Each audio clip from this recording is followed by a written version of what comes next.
की सबसे बड़ी बहस, न्यू इंडिया का न्यू नॉर्मल। ये न्यू इंडिया का न्यू नॉर्मल विपक्ष को समझ में नहीं आ रहा। ये लोग यज्ञ के वो राक्षस हैं जो यज्ञ कंप्लीट होने पे विघ्न प्रकट करने आते रहे। पहली बात तो मोदी राष्ट्र नहीं है, समझ लीजिए। ये मोदी राष्ट्र नहीं है, इंडिया इज इंडिया। कान खोल करके सुन लो, जो मर्जी हो जाए, हिंदू राष्ट्र नहीं बनने देंगे। कम्युनिस्ट हिंदू राष्ट्र नहीं बनने देंगे।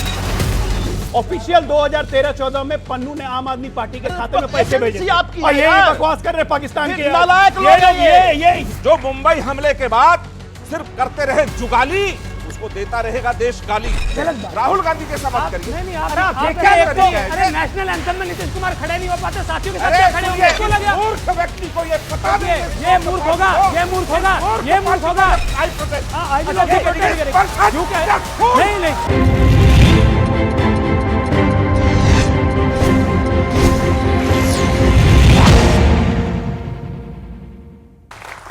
नमस्कार व्यूअर्स, मैं हूं अमीश देवगन और आप देख रहे हैं वीकेंड का सबसे भरोसेमंद कार्यक्रम। और आज इस वीकेंड की सबसे बड़े कार्यक्रम में हम बात करेंगे न्यू इंडिया के न्यू नॉर्मल पर, क्योंकि पिछले 11 वर्षों में भारत में काफी कुछ बदल गया है। आज का भारत अपने दुश्मन को घर में घुसकर मारता भी है और पूरी दुनिया को इसकी जानकारी भी देता है। और इस काम के लिए टीम इंडिया बनाई जाती है, जिसमें सत्ता पक्ष के साथ साथ विपक्ष के नेतागण भी शामिल होते हैं। जो भारत कभी हथियारों को खरीदता था, आज मेक इन इंडिया की ताकत के कारण 85 से ज्यादा देशों को निर्यात कर रहा है। यह भारत की ताकत है, वही मेक इन इंडिया जिसका राहुल गांधी ने मजाक उड़ाया था। लेकिन इतना कुछ होने के बावजूद विपक्ष इस नए भारत वाली पहचान को पचा क्यों नहीं पा रहा है? इसलिए ऑपरेशन सिंदूर से लेकर मोदी सरकार की तमाम नीतियों पर हर तरह के सवाल और जवाब होंगे। तो स्वागत है आपका आज के इस बड़े कार्यक्रम में, क्योंकि यह मुद्दा राष्ट्रहित का है और राष्ट्रहित के इस मुद्दे पर आज वीकेंड किया यह सबसे बड़ा कार्यक्रम। जोरदार तालियों से अभिनंदन है तमाम लोगों का।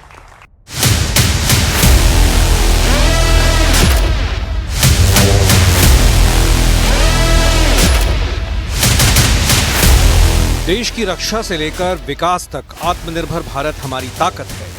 ऑपरेशन सिंदूर हो या फिर चिनाब पर रेल ब्रिज, भारत अब अपनी किस्मत अपने हाथों से लिखता है। लेकिन शायद भारत की ये रफ्तार कुछ लोगों को पसंद नहीं आ रही। पहले पाकिस्तान को बताया गया कि हम कौन से जगह में टारगेट कर रहे हैं, वहां से आपके लोगों को हटा दो। तो इसका मतलब है कि कंप्यूटर में जो छोटे बच्चे गेम खेलते हैं, वो गेम खेला गया। मैं बता दूं, वो बच्चा राहुल गांधी था जो वीडियो गेम दिन रात खेलता है। इसलिए ऑपरेशन सिंदूर जैसा एक महत्वपूर्ण विषय उनके पार्टी के बड़े नेताओं को वीडियो गेम जैसा नजर आता है। नाना पटोले जैसे नेताओं को हल्की बयानबाजी से पहले उन्हें सुनना चाहिए था, जो दुनिया में भारत का डंका बजाकर लौटे हैं। लोकतंत्र की शक्ति यही है कि सिर्फ पार्टियों के बीच ही नहीं, बट पार्टियों के भीतर भी अलग अलग राय हो सकती है। जहां तक पाकिस्तान का सवाल आता है, वहां पर हम सब लोग इकट्ठे हैं। ये कुछ भी बोले, सवाल पूछने वाले सवाल पूछ रहे हैं, शक करने वाले शक कर रहे हैं। ट्रंप साहब ने 11 बार बोला है कि मैंने नरेंद्र मोदी को सरेंडर करवा दिया, और आपने प्रेसिडेंट ट्रंप के दबाव में आकर आप झुक गए। उन्होंने रखे होने, उन्हें जो पता लग गया, उन्होंने कतले होने सारे, फिर अब तो बिल्डिंग ढाई गलियां। तो पब्लिसिटी तो हुआ है, छोटा सा एक बात, कोई युद्ध तो नहीं हुआ। सियासत तो चलती रहेगी, लेकिन सत्य यह है कि मेड इन इंडिया हथियारों से लेकर तेजी से बढ़ती अर्थव्यवस्था तक देश हर दिन नए कीर्तिमान बना रहा है। नया भारत विकास भी करता है और दुश्मन को घुसकर मारता भी है। कोई हम पर युद्ध थोपेगा, भारत के अंदर आतंकवाद को प्रेरित और प्रोत्साहित करेगा, तो उसका जवाब सर्जिकल स्ट्राइक, एयर स्ट्राइक और ऑपरेशन सिंदूर ही होंगे। गेम चेंजर क्या लगता है नरेंद्र मोदी के 11 साल के शासन के अंदर? भारत बदलते दौर में अपने दुश्मनों से निपटने के लिए उनके घर में घुसकर भी पड़ोसी देशों के वो देर नहीं करता है। बीते 11 सालों में प्रधानमंत्री मोदी ने जिस तरह से फैसले लिए हैं, उससे साफ है कि देश की दशा और दिशा अब पूरी तरह बदल चुकी है। न्यू इंडिया में न्यू नॉर्मल की नई परिभाषा गढ़ी जा चुकी है। आइए आपको बता देते हैं आज की बहस का एजेंडा क्या है। क्या मोदी राज में रक्षा तंत्र से अर्थतंत्र तक भारत लगातार मजबूत हुआ है? एजेंडा नंबर 2, भारत अब अपने फैसले अपनी शर्तों पर लेता है और भारत के न्यू नॉर्मल को विपक्ष हजम क्यों नहीं कर पा रहा है? और चौथा एजेंडा, ऑपरेशन सिंदूर के बहाने बीजेपी ने क्या विपक्ष में फूट डालने का प्रयास किया है? क्योंकि कई नेता यह बात बोल रहे हैं कि ऑपरेशन सिंदूर को इस्तेमाल किया गया है विपक्ष में फूट डालने के लिए। तो मेरे साथ आज कौन कौन मेहमान हैं, आइए परिचय करा देते हैं। डॉक्टर अजय आलोक, प्रवक्ता भारतीय जनता पार्टी के, जोरदार तालियों से अभिनंदन है। सत्य प्रकाश, नेता जेडीयू के, एनडीए के घटक दल हैं, उनका अभिनंदन है। अनिल यादव, प्रवक्ता कांग्रेस पार्टी के, उनका अभिनंदन है। संजीव झा मेरे साथ इस चर्चा में है, वरिष्ठ नेता हैं, विधायक हैं, आम आदमी पार्टी के प्रवक्ता हैं, जोरदार तालियों से उनका अभिनंदन है। विवेक श्रीवास्तव, वरिष्ठ नेता लेफ्ट के, जोरदार तालियों के साथ उनका अभिनंदन है। फॉर अ चेंज, इस चर्चा की शुरुआत विवेक जी आपसे करते हैं आज, फॉर अ चेंज। लेकिन मैं उम्मीद करता हूं कि आप 60 सेकंड में अपनी वाणी को विराम देंगे। लेकिन क्या आपको लगता है ये जो न्यू इंडिया का न्यू नॉर्मल है, ये आप लोग डाइजेस्ट नहीं कर पा रहे, इसके लिए आपको डाइजीन चाहिए? नहीं, बिल्कुल चाहिए, बहुत जरूरी हो गई है डाइजीन, क्योंकि अब क्या करें, खाना ही खराब है। जब खराब खाना दोगे तो इंडाइजेशन तो होगा। अच्छा। तो खाना बढ़िया देते अगर हमारे मित्र यहाँ हैं तो इंडाइजेशन नहीं होता। अब आप हर चीज के अंदर एक प्रो अमेरिकन पॉलिसी 11 साल से आप फॉलो करते रहे, जी हजूरी करते रहे, 168 फॉरेन विजिट्स आपने करी, बोला साहब हम विश्वगुरु हैं, मुझे तो अखंड भारत बोला गया, और इन्हीं लोगों ने कहा साहब कराची में आपको प्लॉट भी देंगे जब अखंड भारत बढ़ जाएगा। खुद ये लाहौर में लेने जा रहे थे। तो अब ये सब कहने के बाद जब अचानक एक ट्रबल होता है, पहलगाम में हमारे देश के ऊपर एक हमला होता है जिसका हमारे प्रधानमंत्री निर्णय लेते हैं कि मैं मुंह तोड़ जवाब दूंगा, तो सबने प्रधानमंत्री का समर्थन किया, सारे बच्चों ने किया, सारे देश ने किया, हर नागरिक ने किया, लीडर ऑफ अपोजिशन ने किया, सब खड़े थे प्राइम मिनिस्टर के साथ। लेकिन जिस तरीके से उसका सीज फायर कहिए, उसका टेम्पररी स्टॉपेज कहिए, आप उसको जो मर्जी शब्दावली यूज करें, वो हुआ, वो बहुत ही ज्यादा शॉकिंग था, अनफॉर्चुनेट था। नहीं, वो शॉक पे तो आप तब से ही हैं। हम तब से ही हैं सर, क्या बना है? का न्यू नॉर्मल आपको हजम नहीं हो रहा। न्यू नॉर्मल बड़े सारे हैं। हम पहले कब घुस के मारते थे? हाँ। कब हमने घुस के मारा? अरे हमने तो देश ही तोड़ दिया था, नया बांग्लादेश बना दिया था। क्या घर में घुसना, क्या बाहर आना। ठीक है, ओके अजय आलोक, 60 सेकंड अजय आलोक। अजय आलोक, ये न्यू इंडिया का न्यू नॉर्मल विपक्ष को समझ में नहीं आ रहा, वो कह रहा है इसमें बहुत दबाव भी है। विघ्न संतोषियों की बात न करें, आज बेहतर होगा। ये लोग यज्ञ के वो राक्षस हैं जो यज्ञ कंप्लीट होने पे विघ्न प्रकट करने आते रहते हैं। अब मैं बताता हूँ 11 साल विपक्ष आपको राक्षस नजर आ रहा है? हाँ, राक्षसी प्रवृत्ति तो है ही ना, राक्षसी प्रवृत्ति में कोई कमी नहीं है। अब 11 साल बेमिसाल कैसे हैं? हम कहते हैं 11 साल बेमिसाल क्यों? 4 करोड़ परिवारों को घर मिला, क्या गलत है? 81 करोड़ लोगों को फ्री राशन मिला, क्या गलत है? हाँ। 12 करोड़ शौचालय बना के दिए, क्या गलत है? महिला सम्मान से जुड़ी हुई नहीं है। 10 करोड़ गैस के कनेक्शन दिए, क्या गलत है? ये 55 करोड़ लोग आयुष्मान भारत योजना से जुड़े हैं जो वर्ल्ड की लार्जेस्ट हेल्थ स्कीम है, क्या गलत है? ये आपका हाईवे, आज 1.5 लाख किलोमीटर हम लोग हाईवे बना चुके, 91,000 किलोमीटर आज तक बनी थी 2014 तक, और 10 साल में 91,000 से 1,45,000 हाईवे के विस्तार, क्या ये गलत है? ये हो गया 11 साल खुशी हाल। अब फटे हाल में 11 साल में बहुत लोग गए हैं। फटे हाल में 3 नंबर का बड़ा महत्व है। नंबर 3, लगातार 3 बार कांग्रेस ट्रिपल डिजिट में नहीं आ पाई।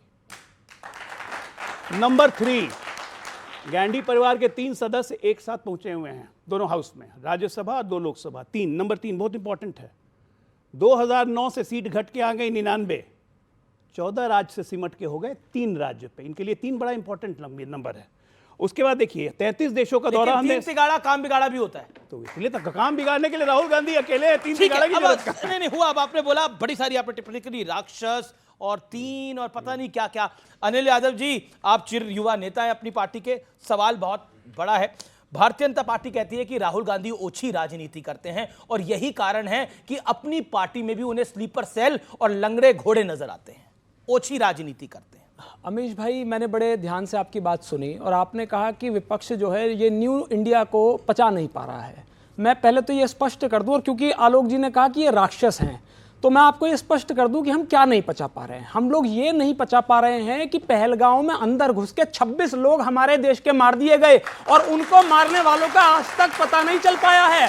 सिर्फ ताली बजाने से, सिर्फ जिंदाबाद करने से नहीं होता है, जवाबदेही चाहिए। हम ये पूछते हैं तो इन्हें हम राक्षस लगते हैं।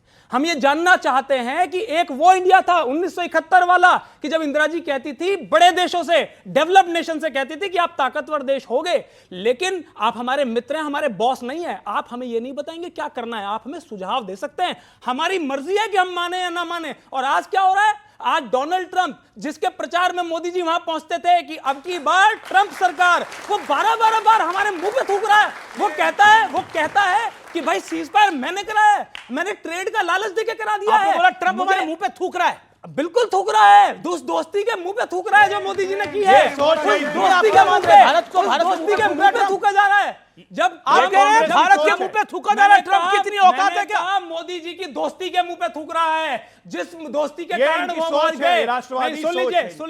सुन लीजिए, पहली बात तो मोदी राष्ट्र नहीं है, समझ लीजिए, ये मोदी राष्ट्र नहीं है, इंडिया इज इंडिया। भी आपने बड़ी खराब टिप्पणी करी कि ट्रंप हमारे मुंह पर थूक रहा है। भारत की हैसियत इतनी बड़ी है कि ट्रंप जैसे कितने आए कितने चले गए, भारत वही है। और नहीं, एक सेकंड नहीं, देखिए ये देश की बात है, ये राष्ट्र की बात है, ये किसी एक व्यक्ति की बात नहीं है, ये देश और राष्ट्र की बात है। और राष्ट्र में हम सब आते हैं। ट्रंप की हैसियत नहीं है कि वो भारत के मुंह पर थूक सके। और मैं इसको ऑब्जेक्ट करता हूं, इस भाषा को मैं ऑब्जेक्ट करता हूं। अजालोक आपकी बारी है। अजालोक, देश ने कांग्रेस को 70 साल दिए और 70 साल के बाद 10 साल हमें दिए, तो कांग्रेस के लिए कोई देश पे थूक के जाता है, ये इनकी देश की सोच है। अगर कांग्रेस बहरी हो गई है तो हियरिंग एड ला के देंगे। JD Vance, vice president United States, उन्होंने साफ कहा इंडिया पाकिस्तान उनका मसला है, हम बीच में नहीं है, लेकिन कांग्रेस को सुनाई नहीं देता है। ट्रंप ने बार कहा है। अब एक मिनट, अरे भाई एक मिनट, आप इतना क्यों बेचैन हो रहे हैं? लगातार देश विरोधी नीति, लगातार, एक बार नहीं। आप ये देखिए, लगातार टूल किट, इनके विदेशी फंडिंग से इनके टूल किट चलते हैं। सोरोस के दलाल ये, चीन के दलाल ये, डोकलाम के समय चीनी के साथ डिनर करने वाले ये। टूल किट नीति आपको याद करवाता हूं, एक लाइन से टूल किट। एंडरसन कौन लाया? शांति, आपने बहुत आरोप लगाए हैं सरकार के ऊपर। एक मिनट, एंडरसन कौन लाया? राफेल कौन लाया? पेगासस कौन लाया? ये सब चीज चीनी के दलाल कौन लाया? ये सब यही लाए। राफेल गिर गया, राफेल पे, हमारे राफेल के विमानों पे लगा के, क्या वो आपको याद है ना, वो नींबू मिर्ची का सोना टमका लगा के राफेल दिखा रहे थे। ये कौन कर रहा था? 23-22 को हमला होता है, 23 तारीख को। रॉबर्ट वाड्रा कांग्रेस पार्टी के है ना, दामाद हैं, क्या कहते हैं? इसलिए मारा हिंदुओं को धर्म पूछ के, क्योंकि यहां पे मुसलमानों पे बहुत जुल्म हो रहा है। क्या ये सही बात है? इस देश में ऐसे व्यक्तियों की जगह होनी चाहिए। अमीर जी, मैं एक शब्द आपके ऑडियंस से और देश की जनता से पूछना चाहूंगा। हमारा युद्ध हो रहा है, हमारे एयरफोर्स अगर हैं, तो क्या हमारा प्रधानमंत्री मना करेगा कि एयरफोर्स नहीं यूज करिए दुश्मनों पे? 1962 में कम्युनिस्टों ने चाइना को खून दिया और नेहरू जी ने एयरफोर्स का यूज करने से मना कर दिया, मरने दिया हमारे भारतीय सैनिकों को। चीन असम तक घुस गया था, एयरफोर्स नहीं इस्तेमाल की गई। ये होता है सरेंडर, जो आजकल ये लोग कहते हैं। किसी ने कोई सरेंडर नहीं किया। ये होता है सरेंडर। लेकिन मैं संजीव साहब आपकी बात आता हूं। कॉन्स्टिट्यूशन पे प्रश्न उठाते हैं, कॉन्स्टिट्यूशन बदलना चाहते हैं। संजीव साहब भी विपक्ष के हैं, कान खोल करके सुन लो। जो मर्जी हो जाए, हिंदू राष्ट्र नहीं बनने देंगे। कम्युनिस्ट, हिंदू राष्ट्र नहीं बनने देंगे। चीनी, जो कॉन्स्टिट्यूशन है वो रहेगा। आराम से। और अम्बेडकर का ये हिंदू राष्ट्र है। चीनी तुम्हारा संघीय एजेंडा नहीं। अरे चीनी ये हिंदू राष्ट्र है। 70 साल देश को चलाया, 70 साल देश को चलाया। ये कह रहे हैं इनको बता दीजिए, हम चाइना के एजेंट, ये हिंदू राष्ट्र हम देश तोड़ना चाहते हैं। 70 साल देश लेकिन संजीव झा, ये बात बताइए, जब नरेंद्र मोदी को नरेंद्र सरेंडर कहा जाता है, और हमने एक स्नैप पोल कराया जिसमें देश की जनता ने एक तरफा बोला कि राहुल गांधी का यह बयान गलत है, यह बयान असहनीय है, ऐसा देश के प्रधानमंत्री के बारे में नहीं बोला जा सकता। और अभी इस मंच पे बोला गया कि भारत पर थूका जा रहा है ट्रंप द्वारा। इस मंच पे कांग्रेस के नेता प्रवक्ता ने बोला। अब बताइए, फिर आप कहते हैं विपक्ष की क्रेडिबिलिटी नहीं बनती, कैसे बनेगी ये सब करके? अमीश भाई, और आपके लोग कहते हैं कांग्रेस बीजेपी के साथ मिली हुई है। अमीश भाई, अदम गुंड की भी एक जन कवि थे, उन्होंने कहा कि आंखों पर पट्टी रहे, अक्ल पर तारा रहे, अपने साहेब वक्त का यूं मर्तबा आला रहे, है ना। एक जनसेवक को दुनिया में दम क्या चाहिए, 4-6 चमचे, माइक और टीवी रहे। एक बात बताइए, आपने 3 बातें कही। पहली बात आपने कहा कि नया नॉर्म है, नए तरीके हैं। मैं बिल्कुल मानता हूं कि नए तरीके हैं, और तरीके 11 साल में कैसा रहा? याद कीजिए 2014 प्रधानमंत्री जी ने क्या कहा था, सबका साथ सबका विकास। साथ तो सबका ले लिया, विकास एक आदमी का हुआ, देश का विकास नहीं हुआ। फिर कहा उन्होंने टीम इंडिया। टीम इंडिया का मतलब क्या था कि अलग अलग राज्यों से अगर सरकार जीती उसके साथ मिलकर देश को आगे बढ़ाएं। अलग अलग विपक्षों की सरकार को उन्हें कमजोर करने की, जेल भेजने की तमाम वो साजिशें करी जो नहीं होना चाहिए था, तो फिर देश को कमजोर करने की साजिश की। अब मैं आता हूं, आप कहते हैं ऑपरेशन सिंदूर के बारे में, बिल्कुल ठीक किसी प्रवक्ता ने कहा कि एक बात बताइए, ऑपरेशन सिंदूर से पूरे देश सदमे में था और पूरे देश एकजुट था, विपक्ष एकजुट था कि कार्रवाई होना चाहिए। विपक्ष की सर्वदलीय बैठक, प्रधानमंत्री गायब, तो फिर वो नॉन सीरियस है ना, या चुनाव प्रचार के लिए बिहार चले गए। इससे बड़ा शर्मनाक क्या हो सकता है? या तो विपक्ष का अपमान कर रहे थे या वो नॉन सीरियस थे। अब ट्रंप साहब कहते हैं कि मैं 14 बार कह चुके हैं वो कि मैंने समझौता कराया। यूएस कोर्ट 11 बार बोल रहे हैं, 14 बार बोल रहे हैं। यूएस कोर्ट में आप काउंट कर लीजिए, आपस में कभी नहीं मिलेंगे। यूएस कोर्ट में जाकर कहा कि हमने समझौता कराया। जवाब कौन देगा? कह रहे हैं कि देश का प्रधानमंत्री जवाब देगा ना। क्यों चुप है वो? उनकी चुप्पी तो समझ में नहीं आ रहा। सरेंडर वाले बयान पर साथ से मैंने आपको 1 मिनट दिया। नरेंद्र सरेंडर वाले बयान पर आप मैं उस पे भी आ रहा हूं, अब एक बात बताइए कि प्रधानमंत्री को जवाब देना, जवाब उन्होंने नहीं दिया। अब ये कहते हैं कि पाकिस्तान ने हमसे कहा कि हम समझौता चाहते हैं, जी गिराने लगा। तो अगर पाकिस्तान गिराने लगा, मैं इनकी लॉजिक को बाई कर लूं, तो फिर कब्जा करने का मौका था ना। ये पाकिस्तान के लिए क्यों आपको हमदर्दी है भाई? हमारे 22 लोगों का हत्या हो गई, हमारे सेना मर रहे हैं और आप पाकिस्तान की गिरा रहा है, आप उसके साथ खड़े हो गए। ये देश को समझ में नहीं आ रहा है। अब अंतिम बात, मैं ये मानता हूं कि देश के प्रधानमंत्री के बारे में कोई भी ऐसा प्रधानमंत्री, हमारे भी कोई ऐसी बातें जो उस प्रधानमंत्री पद की गरिमा को ठेस पहुंचे नहीं कहना चाहिए, लेकिन देश के मन में सवाल तो है ना, सवाल तो कि है। जब मौका था तो कब्जा क्यों नहीं किया?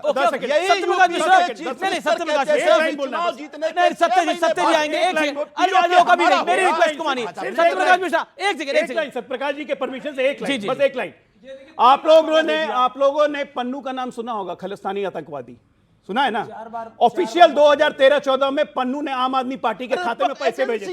और ये बकवास कर रहे पाकिस्तान के नालायक लोग हैं। ये नालायक लोग हैं। अगर हमें क्या चरित्र है, अरेस्ट करो ना, खालिस्तानी आतंकवादियों अरे अरेस्ट करेंगे, आप बोलेंगे हमें पकड़ लिया, पकड़ लिया।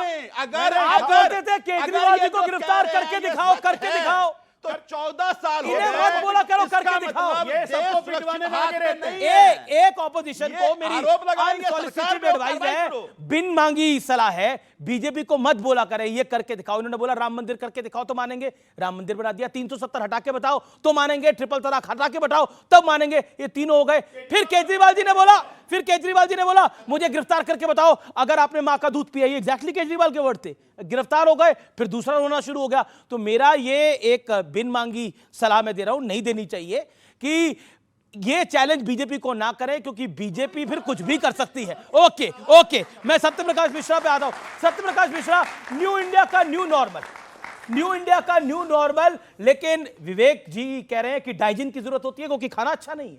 देखिए, उनको खाना कभी अच्छा भी दिया था और डाइजिन भी दिया था तो पचा नहीं पाए, क्योंकि देखिए अभी क्या है माहौल, अभी चमकते रहेंगे गालिब के जूते, अभी नक्काद और पॉलिश कर रहे हैं। ये भारत अभी और चमकेगा। ये जो तमाम लोग सुन रहे होंगे, जो युवा बैठे हैं, मुझे बहुत उम्मीद थी कि राहुल गांधी जी थोड़ा परिपक्व होकर ऑपरेशन सिंदूर के समय शायद आएंगे, क्योंकि उन्होंने अमेरिका से फोन करके गृह मंत्री साहब को कहा कि हम आपके साथ खड़े रहेंगे, आपके हर निर्णय के साथ, हर निर्णय। अब सरकार जो निर्णय करेगी तो खड़े रहेंगे। ये लोग खड़े रहे क्यों नहीं? क्योंकि नरेंद्र मोदी साहब, जिनको ये सरेंडर बता रहे हैं, उनके नाम से आतंकवादियों के मन में बड़ा ववंडर है, और जो दुश्मनों को करा दे सरेंडर, उसका नाम है नरेंद्र। और जो मुंबई हमले के बाद सिर्फ करते रहे जुगाली, उसको देता रहेगा देश गाली। इस बात को समझ लीजिए। इनका चेहरा बेनकाब हुआ है इस आतंकवाद के खिलाफ भारत का कड़ा हमला से। भारत एक अंतर्राष्ट्रीय स्थिति में उभरता हुआ देश है, हर कदम फूंक फूंक के रखेगा। और भारत का एक था कि हम आतंकवादियों पर हमला कर रहे हैं, आपके सैन्य ठिकानों पे नहीं कर रहे हैं। जब उधर से जवाब आया तो हमने हमला किया, ठीक है, सीज फायर हुआ। ऐसी कोई टारगेट नहीं थी कि हमें अभी तुरंत पीओके ले लेना है। वो देश की स्ट्रेटजी बनेगी, पीओके हमारा हिस्सा कभी ना कभी नरेंद्र मोदी जी के नेतृत्व में आएगा। राहुल के नेतृत्व में तो कुछ नहीं आना है। सुनिए सर जी, आप बोल रहे थे ना तो आप राहुल जी से थोड़ा ट्यूशन पढ़िए, अच्छे गुरु हैं आपके वो। राहुल जी के नेतृत्व में इस देश में, राहुल जी के नेतृत्व में इस देश में अब तक तो कोई सफलता आई नहीं, क्योंकि उनकी सरकार 10 साल रही है। जिस राहुल गांधी को एम पीएम में अंतर नहीं पता था, राष्ट्रपति महोदय ने किताब में लिखा उनकी बिटिया ने, तो उस राहुल गांधी से हम यही उम्मीद कर सकते हैं। अंतर नहीं पता था? हाँ, राष्ट्रपति के बेटी ने अपने पुस्तक में लिखा है, प्रणब मुखर्जी की बेटी ने, कि उनको एम में आना था, पीएम में पहुंच गए। वो सुबह जाते थे टहलने, वो सुबह पहुंच गए, जबकि शाम का मीटिंग था। एम पीएम का जिसको अंतर नहीं पता, तो उसके देश का पीएम क्या कर रहा है उनको क्या पता चलेगा? सवाल ये है। अब थोड़े गंभीर सर प्लीज, ये तरीका ठीक नहीं। You are talking, I was not disturbing you. This is help. आपको मैंने सुना, आपको मैंने सुना, आपको मैंने सुना महोदय, आपको मैंने सुना। मेरा की तरह this is not fair. What have I done? What have I done? Just asking about my time. नहीं, पर वो अपनी आप अपनी बात को कंप्लीट करिए। समय में बोलिएगा, जो भी जवाब देना होगा। ये बदतमीजी ठीक नहीं है। ये जबरदस्ती की बात है भाई साहब। आप अपने समय में बोलिए। 10 सेकंड अपनी बात कर लीजिए। विरानी लादू जी, मैं आपके पास आ रहा हूं। मैं मानता हूं कि मैंने जो कहा इतना कड़वा सच था कि उनका प्रवक्ता कूद पड़ा। ये कड़वा सच पूरे देश को जानना जरूरी है। अरे अनिल यादव, देखिए, एक आपका ऑब्जेक्शन था एएमपीएम को लेकर, लेकिन वो शमिष्ठा मुखर्जी की बुक को कोट कर रहे थे। मेरी रिसर्च टीम ने बताया, शमिष्ठा मुखर्जी ने अपनी किताब में लिखा है कि प्रणब दा से जब बतौर राष्ट्रपति राहुल गांधी मिलने जा रहे थे, तो राहुल गांधी को उन्होंने शाम का वक्त दिया था, लेकिन उन्होंने सुबह का वक्त समझ लिया और वो पहुंच गए। And then Pranab Mukherjee said कि ये जनाब कभी प्रधानमंत्री देश के बनेंगे जिनको एएम और पीएम में मतलब नहीं पता। ये शमिष्ठा मुखर्जी की किताब का जिक्र किया है। ओके, जिसमें आप नाराजगी जता रहे थे। मैं नाराजगी नहीं, मैं तो फैक्ट की बात करता हूं। देखिए, मैं नाराज होने वाला आदमी भी नहीं हूं, और मैं समझता हूं कि आपके व्यूअर्स को मैसेज क्लियर जाना चाहिए। एएम पीएम हुआ तो मनीष तिवारी का मैसेज क्या है? मनीष तिवारी कह रहा है कि ये मजबूत लोकतंत्र है। मनीष तिवारी का मैसेज क्या है? एएम पीएम कर रहा है, मनीष तिवारी कर रहे हैं। बोलिए। अब आप सुन लीजिए। मनीष तिवारी कांग्रेस के नहीं है क्या? सुन तो सारी मनीष तिवारी शशि थरूर पर नाराज रहते हैं आप लोग। अरे भाई साहब, अरे आप ही की पार्टी के नेता भाई, आप जवाब लेंगे पहले तो या तो थरूर का सरूर नहीं उतर रहा आप लोगों से। नहीं, ऐसा मत करिए ना। ये कह रहे हैं इन्होंने एएम पीएम राहुल गांधी ने किया है। मैं सहारनपुर में मोदी जी ने एक भाषण दिया और उसमें कहा सहारनपुर की लड़की, ठीक है, उस पर कटाक्ष किया। अब मैं ये कह दूं कि प्रधानमंत्री को लकड़ी और लड़की में अंतर नहीं पता, तो ये कहे कि प्रधानमंत्री, अरे स्लिप ऑफ टंग है, और ये ह्यूमन एरर्स है भाई, इसमें कोई इतनी बड़ी बात नहीं है। बड़ी बात ये है, बड़ी बात ये है, देखिए आप पीछे बोल रहे हैं, बड़ी बात ये है कि जब हमारी सेना ने पाकिस्तान का गला दबा दिया था, जब हम पूरा अंदर घुसने वाले थे, तब मोदी जी ने सीज फायर क्यों किया? वो सरेंडर क्यों किया? बड़ा सवाल ये है। और वो ट्रंप ने क्यों किया? और वो ट्रंप ने क्यों कहा? ये बड़ा सवाल है। अब मैं एक छोटी सी बात और कहूंगा। ये कह रहे थे कि भाई साहब आपका मुंबई हमला हुआ। हाँ, सुन लीजिए, आपने कहा हमला हुआ मुंबई में। मुंबई में जिन आतंकियों ने हमला किया था, उनके 10 के 10 को हमने ढेर कर दिया। आज अपने खुदा के पास पहुंच गए। नहीं, सुन लीजिए, आज भी पहलगांव के वो आतंकी खुले घूम रहे हैं, जबकि ये इन्होंने पहला हमला नहीं किया था। इससे पहले इन्होंने कूच में भी किया, इन्होंने गगनगीर में भी किया। ये 3-4 बार हमारे यहां पर हमला कर चुके इस तरह के, लेकिन ये इतने नाकामयाब हैं कि पकड़ नहीं पा रहे। हमारे समय में जब हमला हुआ था, हमने गृह मंत्री की जिम्मेदारी तय करके उनसे पद वापस लिया था। आज किसी की औकात है जो पूछ ले होम मिनिस्टर से कि हमला कैसे हो गया और उनसे इस्तीफा मांग ले? 26/11 के बाद आपने अपना बेस्ट किया था। एक सेकंड सबसे पहले एक सेकंड नहीं, रुकना पड़ेगा। अनिल यादव, आप कह रहे हैं 26/11 में जो मुंबई में हमारे निहत्थे लोगों को 176 लोगों को मारा गया, उसके बाद कांग्रेस पार्टी ने अपना बेस्ट किया था, ये आप कह रहे हैं? कांग्रेस पार्टी ने बेस्ट किया था अपना। देखिए, मैंने जो कहा नहीं, मैंने वो तो सबने सुना। कांग्रेस पार्टी ने अपना बेस्ट किया था। आपके शब्द मेरे मुंह में मत डालिए। जो मैंने कहा पूछ रहा हूं आपसे। नहीं, मैं बताता हूं ना। मैं अपने शब्द कैसे आपके मुंह में डाल सकता हूं? आप जस्टिफाई कर रहे हैं ना, नहीं जस्टिफाई कर रहे हैं ना, तो कार्रवाई बता रहा हूं। 176 लोग मरे, मैं तो कार्रवाई बता रहा हूं। उसके बाद जितना बेहतरीन आप कर सकते आपने किया। ये थोड़ी बताता कि हम होम मिनिस्टर से इस्तीफा ले रहे हैं। जस्टिफाई नहीं कर रहा, हमारी कहीं ना कहीं चूक रही, हमने माना, हमने अपने गृह मंत्री को सस्पेंड किया। ये चूक मोदी जी की रही। ये जो अनिल यादव जी, इत्मीनान से, आराम से, गुस्सा मत होइए। अनिल यादव जी, जो आप पीओके आप मोदी जी से डिमांड कर रहे हैं, जो सिंध आप मोदी जी से डिमांड कर रहे हैं, जो बलूचिस्तान आप लोग मोदी जी से डिमांड कर रहे हैं, ये मनमोहन सिंह से क्यों नहीं कर पा रहे थे आप लोग? बताइए। नहीं, एक सेकंड, शांत रहिए विवेक, आपकी टर्न है। ओके, क्यों नहीं डिमांड कर पा रहे थे आप लोग? भाई राजनाथ सिंह खुद कह रहे हैं कि पीओके हम लेने वाले हैं। हम पूछ रहे हैं इससे बढ़िया मौका क्या था जब सेना ये तो कह रहे हैं 2050 तक हमारी सरकार आएगी, ये भी मानिए फिर। राजनाथ जी ने कहा है कि हम पीओके लेने वाले हैं, ओके, हमारे पास। देखिए, हम ये पूछ रहे हैं जब मौका मिलेगा, तो ये ओके, ये उम्मीद आपने जताई है, कांग्रेस कह रही है हम नहीं चाहते, हम पहले भी नहीं चाहते थे, हम भी नहीं चाहते, लेकिन बीजेपी ने उम्मीद जता दी, योगी आदित्यनाथ ने उम्मीद जता दी, राजनाथ सिंह ने उम्मीद जता दी। प्रधानमंत्री अक्सर कहते रहते हैं कि सब अच्छे काम लगता है मेरी ही किस्मत में लिखा है, लगता है ये काम यूनी की किस्मत में लिखा है। मैं दो बात बताना चाहता हूं भाई साहब को। 22 को ये हमला हुआ, 6 तारीख को भारतीय सेना ने प्रिसीजन स्ट्राइक करके 9 आतंकी ठिकाने बर्बाद कर दिए, 100 से ऊपर आतंकी मारे। इनको कैसे पता कि वो 4 आतंकवादी उस 100 में थे या नहीं थे? जो ये कह रहे हैं कि 4 आतंक घूम रहे हैं। जवाब पहली बात, एक के बाद एक जवाब एक लीजिए। 2008 में मुंबई हमला हुआ, 2009 में हमारे देश का प्रधानमंत्री शर्म एल शेख पे जाता है और कहता है कि हाँ, बालूचिस्तान उग्रवादी को हम मदद करते हैं। ये सबसे बड़ी फेलियर थी कि नहीं? आप बात करते हैं आतंकवादियों की। 2010 उसी पाकिस्तान के आतंकवादियों को, 25 आतंकवादियों को मनमोहन सिंह सरकार ने छोड़ा था। अबू जिंदाल उसी आतंकवादी में से था जो 2013 के बॉम्ब ब्लास्ट में था। क्यों छोड़ा था? पाकिस्तान के प्रति हमदर्दी जताने के लिए। बाटला हाउस का एनकाउंटर, दिल्ली के हैं आप लोग, सबको याद होगा, सोनिया गांधी के आंसू झरझर बह रहे थे ना जब आतंकवादी मारा गया था। तो ये बात करते हैं। अब आते हैं जरा पीओके के इतिहास पे। पीओके बना कैसे बना पीओके? 1948 में जब कबायलियों का हमला हुआ और हमने वापस खदेड़ना शुरू किया भारतीय सेना ने, ये नेहरू जी ने रोक दिया भारतीय सेना को, नहीं तो पीओके बनता नहीं। पीओके बनाने की जिम्मेदारी ये कांग्रेस पार्टी आज हमसे कह दी कि पीओके कब लाओगे? 1965 का युद्ध, 1971 का युद्ध, लाहौर तक में झंडा फहर गया था। जीती हुई जमीन हमने वापस कर दी।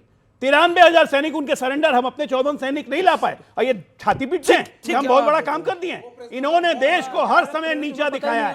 इनके लिए देश इंपॉर्टेंट नहीं है, इनके लिए सिर्फ गांधी परिवार। जो विवेक को लेके आता हूं मैं चर्चा के अंदर। 10 सेकंड। इंटरनेशनल, हमारे देश में 60 में अन्न की पैदाइश नहीं होती थी, हमारे खेती बहुत कमजोर थी। जय जवान जय किसान का नारा दिया था उस वक्त प्रधानमंत्री लाल बहादुर शास्त्री ने। लेकिन वो कांग्रेस पार्टी में नहीं थे। हमारा दिल ऐसा दरिया था 1960 में कि हमने सिंधु वाटर ट्रीटी करके 80% पाकिस्तान को पानी फ्री में दे दिया। दिल क्या है कि दरिया है, हिंदुस्तानियों की चिंता नहीं, पाकिस्तानियों की चिंता थी, और इसीलिए देश का यह हाल था। जानबूझ के देश को प्रगति नहीं कर दिया एक परिवार ने, वो गांधी परिवार है, गांधी परिवार नहीं। ओके, बिल्कुल। गांधी, राहुल गांधी, गांधी कोई गांधी नहीं है, उधार के गांधी हैं। गांधी कभी थे ही नहीं। फिरोज जहांगीर गांधी, उधार के भी गांधी बने हुए हैं। जी गलत कह रहा हूं तो मैं विवेक के पास जाना चाहता था, लेकिन क्योंकि अनिल यादव का कमेंट जरूरी हो जाता है। 20 सेकंड में अनिल अपनी बात को समाप्त करिए आप। किसी का नाम, क्योंकि लोकतंत्र की बात हो रही है, तो लोकतंत्र पे भी आप जरूर बोलिए, क्योंकि मनीष तिवारी ने बोला यही परिपक्व लोकतंत्र है जो मोदी जी कर रहे हैं। किसी का नाम बिगाड़ने से इनको सहानुभूति मिल सकती है, लेकिन जनता को जवाब नहीं मिलता, तो इस बात को रहने दीजिए। इन्होंने मुझसे पूछा कि आपको कैसे पता चला कि 4 आतंकी वो वही थे या नहीं थे। इनके देश के विदेश मंत्री जयशंकर ने, मेरे देश के विदेश मंत्री, इनके देश के विदेश मंत्री, अरे देश तो आपका भी है भाई, इनका देश भी अब नहीं है, विदेश मंत्री तो नहीं, इनका देश भी नहीं है, इनके देश के विदेश मंत्री। देखिए वो चाहे कितने भी नाकारा हो, लेकिन है हमारे भी विदेश मंत्री, मैं मानता हूं, और मैं स्लिप ऑफ टंग हो गया, मैं माफी भी मांगता हूं। कितने ही नाकारा हो, हमारे भी विदेश मंत्री वही हैं। ये हमारा दुर्भाग्य मान लीजिए। उन्होंने विदेशी मीडिया से बात करते समय कहा कि अभी तक उनके बारे में हमें नहीं पता चल पाया है, तो इसका क्या मतलब निकाला जाएगा? इन्होंने ये कहा कि भाई क्या कहते हैं, भाई दुनिया तमाम तरह की बातें करी कि भाई यूएस के टाइम पे ऐसा होता था, और पता नहीं, मतलब मैं समझ नहीं पा रहा कि बेसिक बात पे क्यों नहीं जा पा रहे हैं। हम तो आपको सीधी सीधी बात ये पूछ रहे हैं। ये बस आपने 1948 का जिक्र किया कि पंडित नेहरू ऐसे वैसे, उस 1948 की सरकार में श्यामा प्रसाद मुखर्जी भी उसी सरकार का हिस्सा थे, सरदार पटेल भी उसी सरकार का हिस्सा थे। सुन लीजिए, आज अगर कोई सरकार फैसला लेती है तो सारे कैबिनेट की मर्जी से लेती है ना। उस समय की सरकार ने कोई फैसला लिया तो श्यामा प्रसाद मुखर्जी भी जायज है, लेकिन श्यामा प्रसाद मुखर्जी ने सरकार को छोड़ दिया था। दे लीजिए, चाहे उन्हें आप अपमानित कर लीजिए, वो भी उतने ही श्यामा प्रसाद मुखर्जी ने सरकार को वैसे छोड़ दिया था। लेकिन क्या प्रधानमंत्री के निर्णय को कोई कैबिनेट मंत्री बदल सकता है? क्या बात करते हैं? ये कांग्रेस कह रही है। क्या बात करते हैं भाई? प्रधानमंत्री के निर्णय को एक ही व्यक्ति बदल सकता था। सोनिया गांधी 10 साल यूपीए कोऑर्डिनेशन कमेटी की चेयरमैन, और कोई प्रधानमंत्री के निर्णय को नहीं, ये आप गलत कह रहे हैं। मैं आपको टोकता हूं। सोनिया गांधी नहीं, राहुल गांधी ने बकायदा कैबिनेट का पास किया हुआ ऑर्डिनेंस फाड़ा फाड़ था। दिया और मैं इसलिए बता रहा हूं क्योंकि मैं उस समय on board doctor Manmohan Singh के साथ था and he was visibly upset with it, क्योंकि देखे देश का प्रधानमंत्री का अपना पद होता है, अपना कद होता है, लेकिन जिस तरह से वो ऑर्डिनेंस बीच में से प्रेस क्लब में फाड़ा गया था उसकी गूंज आज तक सुनाई देती है। देखिए इस देश के अंदर कुछ अभूतपूर्व चीजें हुई हैं, उनको जरूर बात करनी चाहिए क्योंकि लोकतंत्र की बड़ी बात होती है, लोकतंत्र की बहुत दुहाई दी जाती है। इस देश के अंदर एक संस्था थी तो देश के प्रधानमंत्री से ऊपर बैठी थी, एनएससी किस कीमत पे बैठी थी और सारे लेफ्टिस्ट उसके अंदर होते थे। विवेक श्रीवास्तव इसीलिए आज तक इनको गार्ड करते हैं, सारे लेफ्टिस्ट होते थे। क्या देश के प्रधानमंत्री से ऊंचा पद एनएससी का हो सकता है? इसका जवाब देना पड़ेगा देश को। और देश में क्या बदला है? मेरे को 24 साल हो गए पत्रकारिता करते हुए, मैंने 11 साल अगर मोदी के देखे हैं तो 10 साल डॉक्टर मनमोहन सिंह के देखे हैं और 2.5 साल अटल बिहारी वाजपेयी की सरकार के भी देखे हैं। लेकिन एक अमूलचूल परिवर्तन आया है। यूपीए 1 वॉज गुड लेकिन यूपीए 2 वॉज डिजास्टर, इसमें कोई डाउट नहीं है। लेकिन मैं रुक करता हूं आपका विवेक आपको मैं कोट करता हूं, आपको कोट करता हूं विवेक श्रीवास्तव। आपने बोला ऑपरेशन सिंदूर के बहाने बीजेपी ने विपक्ष में फूट डालने का प्रयास किया है। मतलब जो ऑल पार्टी डेलीगेशन भेजा, क्यों बोला आपने ये बात? नहीं बिल्कुल, अब आप जो है आप भेजिए ऑल पार्टी डेलीगेशन, आप लोगों को बुलाइए अन्य पार्टियों से, लेकिन पार्टियों से पूछ के उनके प्रतिनिधियों को बुलाइए। आप वहां भी फाउल प्ले कर रहे हैं, आप प्ले कर रहे हैं साहब। थरूर खिलाफ हो गए राहुल के, राहुल खिलाफ हो गए थरूर के, कांग्रेस में फूट पड़ गई। अरे भाई साहब तिवारी साहब कुछ और बोल रहे हैं, सलमान खुर्शीद का कहीं और एक गाना बज रहा है। ये नैरेटिव नहीं होता। नहीं मतलब आप मैं एक करके बताऊं, शशि थरूर कांग्रेस के नहीं है क्या? एब्सोल्युटली। मनीष तिवारी कांग्रेस के नहीं है? बिल्कुल, बहुत अच्छी बात है, कांग्रेस तो है ही महान पार्टी, हम तो कह रहे हैं। नहीं तो फिर लेकिन पर इसमें फूट कैसे पड़ रही है कांग्रेस के अंदर? विपक्ष में फूट कैसे कर पड़ रही है बताइए ना। प्रियंका चतुर्वेदी गई तो संजय राउत नाराज हो गए। अब इसमें मतलब ये देश के लिए डेलीगेशन गया था, ये आपकी पार्टी के लिए डेलीगेशन तो गया नहीं है भाई। बिल्कुल ठीक बात है। कौन सी पार्टी से कौन प्रतिनिधित्व करेगा, रिप्रेजेंटेटिव सरकार तय करेगी। हाँ, सरकार कैसे तय करेगी? क्यों नहीं करेगी? पार्टी से कुछ तो पूछेगी, देश को रिप्रेजेंट करना है, पार्टी से कुछ तो पूछेगी। आपके अनुसार किसको भेजना चाहिए था कांग्रेस? नहीं आज जिसको आपके अनुसार किसको भेजना? मैं कह रहा हूं इन्हीं को भेजो, लेकिन उसको इस तरीके से पेश करना, कांग्रेस से बंटवारा हो गया, राहुल गांधी साहब नरेंद्र सरेंडर कर रहे हैं, लेकिन थरूर साहब को देखो वाह वाह वाह वाह वाह वाह मंजीरा बजा रहे हैं वो लोग। ये थोड़ी ना कोई बात है। Party first, ideology first, nation first. Party पहले नहीं है, देश पहले। हमारे लिए पहले देश है। ओके, बड़ी बात बोली है, देश पहले। ये कांग्रेस विपक्ष की मदद कर रही है या कांग्रेस विपक्ष को नुकसान पहुंचा रही है? सवाल बड़ा डायरेक्ट है, इसका जवाब। देखिए मुझे लगता है कि हर पार्टी का अपना स्टैंड है और मुझे लगता है कई बार कि जो कांग्रेस का जो स्टैंड रहता है बीजेपी को फायदा पहुंचाता है। कैसे? और बीजेपी फिर कांग्रेस के स्टैंड पे ही बैटिंग करना शुरू कर छक्का मारना शुरू कर देती है। लेकिन जो सवाल कांग्रेस का कौन सा स्टैंड जिसमें बीजेपी बैटिंग कर रही है? आपने कांग्रेस का कौन सा स्टैंड जिसमें बीजेपी बैटिंग कर रही है? नहीं, कई सारे, जैसे मुझे लगता है कि ये नहीं पूछना चाहिए कि कितने विमान गिरे, क्योंकि मुझे लगता है हमारा इंटरनल मसला है और हमारी सेना ने वीरता से काम किया और घुसकर मारे हैं। अच्छा, कांग्रेस बीजेपी के लिए बैटिंग की पिच तैयार करती है, आम आदमी पार्टी ये एक बात कह रही है, इस पर आपका जवाब क्या है? इसी पे जवाब 20 सेकंड। जी, हम किसी की बैटिंग नहीं करते, हम इस देश के लिए बैटिंग करते हैं। जब नरेंद्र मोदी सरेंडर करेंगे तो हम इस देश के लिए बैटिंग करेंगे और उनको बताएंगे कि आपने सरेंडर कर दिया है। जी, ये किसान मैं आज आप लोगों से पूछता हूं, देखिए हमने स्नैप पोल भी किया है, क्या आपको लगता है, और यहां पे क्या आपको लगता है मोदी जी ने सरेंडर कर दिया? मेरा सवाल बीजेपी और कांग्रेस दोनों को जाता है। ऑपरेशन सिंदूर को हुए अब करीबन 1 महीने हो चुके हैं। मेरा सवाल है, भारत ने क्या पाया? भारत ने क्या पाया? ये एक अच्छा सवाल है, भारत ने क्या पाया? एक अच्छा इसका सवाल है, भारत ने क्या पाया? और दोनों से मैं जानना चाहता हूं 10-10 सेकंड के अंदर, 10 सेकंड की टाइम लिमिट है। पहले अनिल यादव, भारत ने क्या पाया, फिर अजय लोग आपकी बात होता। अनिल यादव 10 सेकंड, भारत ने क्या पाया ऑपरेशन सिंदूर के बाद? देखिए, ऑपरेशन सिंदूर हुआ और अगर हम दुनिया की बात करें तो जो भारत, जिसके साथ और देश खड़े हो जाते थे और पाकिस्तान को टेरर कंट्री माना जाता था, जब मनमोहन सिंह जी की सरकार होती थी, हमारी सरकार होती थी, तो हमने यूएन में जाके उनके 2-2 संगठनों को बैन करा दिया था। हाफिज सईद को हमने घोषित आतंकी करार करा दिया था जब उन्होंने 26/11 किया। आज क्या हुआ है? आज यूएन जो है उन्हें CEC का उन्हें वाइस चेयरपर्सन बना रहा है। काउंटर टेररिस्ट कमेटी जो होती है, पाकिस्तान को उसका वाइस चेयरपर्सन बना दिया।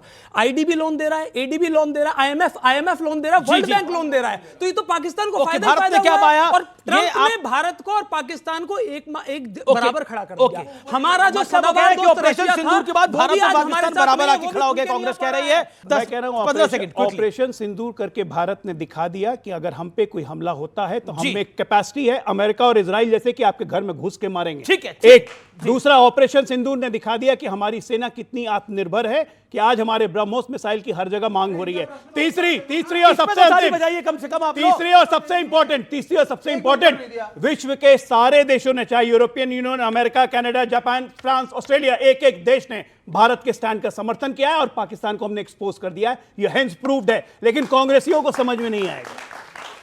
लेकिन देखिए, समस्या तब हो जाती है जब कांग्रेस के नेता बोलते हैं यहां पर हैं और हेडलाइन पाकिस्तान में बन जाती है। जैसे ही राहुल गांधी ने सरेंडर नरेंद्र बोला, पाकिस्तान की सरकार ने पकड़ लिया और बीजेपी ने कहा कि यह बात तो पाकिस्तान के प्रधानमंत्री ने नहीं बोली, पाकिस्तान के आर्मी चीफ ने नहीं बोली, और तो और उन आतंकियों ने भी नहीं बोली कि नरेंद्र मोदी सरेंडर कर रहा है। वो सब कहते हैं कि नरेंद्र को हटा दो, हम फिर बता देंगे। मेरा बीजेपी प्रवक्ता से सवाल है कि बिहार में विधानसभा चुनाव आ रहा है, तो क्या बीजेपी ऑपरेशन सिंदूर का सहारा लेके चुनाव लड़ सकती है?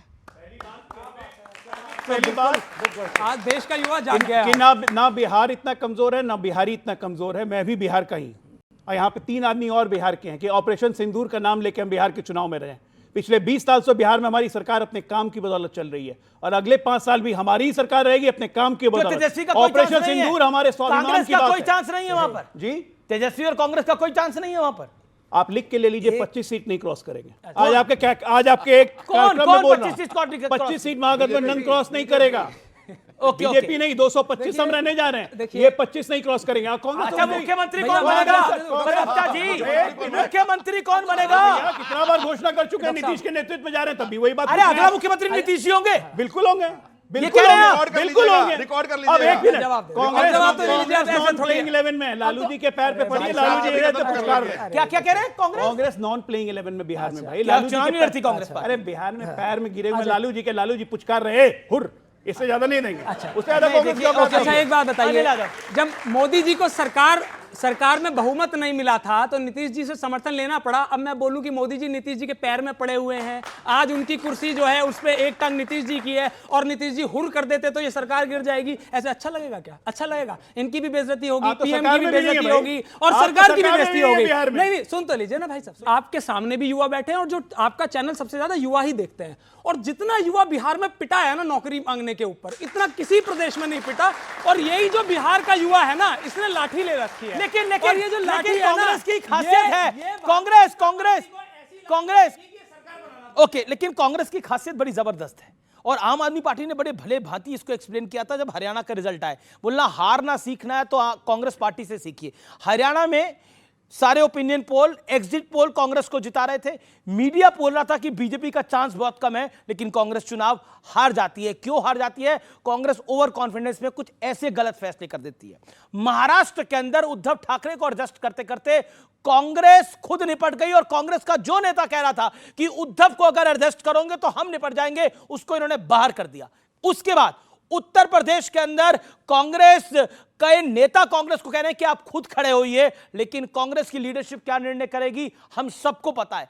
प्रॉब्लम यह है कांग्रेस पार्टी के साथ। और दिल्ली के अंदर आम आदमी पार्टी की बनी बनाई सरकार, चली चलाई सरकार, कांग्रेस ने ही बखेड़ा खड़ा करा सबसे पहले और इनको निपटा दिया। मेरा क्वेश्चन विवेक जी से है। आपने बोला कि मोदी जी को पार्टी के जो प्रतिनिधि थे उनसे पूछना चाहिए था कि वहाँ डेलीगेशन में किसको भेजना है। अब पता चले आपकी पार्टी डेलीगेशन कन्हैया कुमार को भेज दे बाहर और वो जाके बोलेंगे क्या, भारत तेरे टुकड़े होंगे इंशाल्लाह इंशाल्लाह। उससे भारत का क्या होगा फायदा? अरे वो इनकी पार्टी से उनकी पार्टी में आ गए, अनिल यादव भी उनसे प्रताड़ित है। दूसरी चीज, अभी आपने बोला इलेक्शन का कोई फर्क नहीं पड़ता आम आदमी पार्टी में। आप इलेक्शन के चक्कर में तो कर्नाटक एक जो वहां पे जो राहुल गांधी जी सीट में लड़ रहे थे वायनाड में, वहां पे उनके खिलाफ लड़ रहे हो, यहाँ पे उनकी भक्ति के गीत गाए जा रहे हो। ये दोगलापन कहाँ से लाते हो? हम 50 साल से कर रहे हैं। ये हम 50 साल से केरल में इनको निपटा रहे हो और यहाँ अनिल यादव के साथ गीत गा रहे हो। प्रधानमंत्री इन्हीं का बनवाएंगे समर्थन 50 साल से कर रहे हैं। नहीं, प्रधानमंत्री इन्हीं का बनवाएंगे केंद्र में, अंत में देखना। थोड़ा सा समय प्रधानमंत्री कांग्रेस का पिछली 3 बारी से तो आ नहीं रहा है, मुख्यमंत्री केरला में ये नहीं आने दे रहे हैं, और बातें बड़ी बड़ी यहाँ पर हाँक रहे हैं, बातें बड़ी बड़ी हाँक रहे हैं। लेकिन 11 साल में कांग्रेस में तब्दीली जो मैंने देखी है, और इसके ऊपर मैं जरूर आप लोगों की राय चाहूंगा। कांग्रेस में बड़ी अच्छी बात करी कन्हैया कुमार की, कांग्रेस में तब्दीली आई है बीते 11 साल के अंदर। अब कांग्रेस के अंदर कन्हैया कुमार सबसे लोकप्रिय प्रवक्ता है, और ये मैं नहीं कह रहा, ये जयराम रमेश साहब के शब्द हैं जब भारत जोड़ो यात्रा में।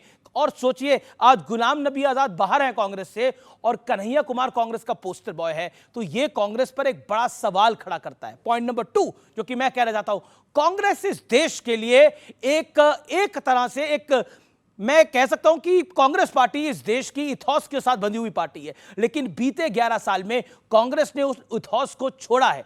कांग्रेस नहीं, अच्छा, कांग्रेस में पहले कब स्लीपर सेल होता था?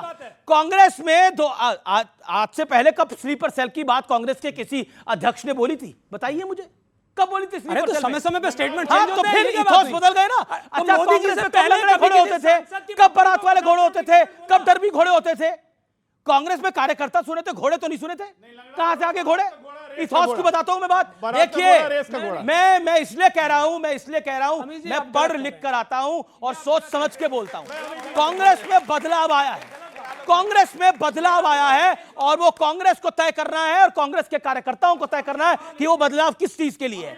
ओके, और ये देश की सरकारों में और इस देश में भी एक बड़ा बदलाव आया है। अब ये देश जो है, और मैं क्योंकि बदलावों की बात कर रहा हूं 11 वर्षों के अंदर, इस देश में बड़ा बदलाव यह है कि अब ये राष्ट्रभक्ति के नाम पर सिर्फ क्रिकेट मैच नहीं देखता, ये देश की सेना को भी देखता है। राष्ट्रभक्ति के नाम पर सिर्फ हॉकी के मैच को नहीं देखा जाता, देश को भी देखा जाता है। यह बदलाव आया है, और न्यू इंडिया का यह सबसे बड़ा बदलाव है जो मुझे आज की युवा पीढ़ी में दिखाई देता है। वो रिलेशनशिप से जरूर सिचुएशनशिप की तरफ चले गए हैं, वो बेंचिंग और ब्रेड क्रम्बिंग की तरफ चले गए हैं, लेकिन उनकी रगों में मां भारती का खून है, और वो खून धधकता है, जब पाकिस्तान हम पे अटैक करता है। मुझे वो दौर याद है जब पाकिस्तान ने हमारे घर के अंदर घुस के हमारे निहत्थे लोगों को मुंबई में मारा।